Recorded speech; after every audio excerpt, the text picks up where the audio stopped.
মামা আমরা তো কোনো পরীক্ষাতে পাস করতে পারছি না, কারণ কি? আমরা পাস করবো কেমনে? আমরা তো পড়াশোনার সময়ই পাই না। কেমনে? 365 দিন হইলো এক বছর। হ, এর মধ্যে ধর শুক্রবার 52 দিন, তাহলে থাকে কয় দিন?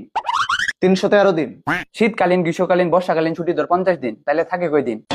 263 দিন। দৈনিক 8 ঘন্টা করে ঘুমাইলেও বছর 122 দিন ঘুমানো হয়, তাহলে থাকে কয় দিন? 141 দিন। দৈনিক যদি তুই 1 ঘন্টা করেও খেলাধুলার পিছনে সময় দেস, তারপরে বছরে 15 দিন চলে যায়।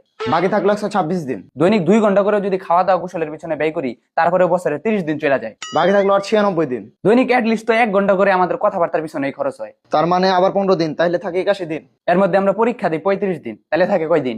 46 দিন। এই 46 দিনের মধ্যে আবার বিভিন্ন ফেস্টিভ্যাল, উৎসব টুৎসব, এগুলো ধর 40 দিন। ধ্যাৎ, তাহলে তো মাত্র 6 দিন থাকে। এই 6 দিনের মধ্যে হয়তো তুই 3 দিন অসুস্থ থাকবি, তাহলে থাকে কয় দিন? বাকি থাকলো মাত্র 3 দিন।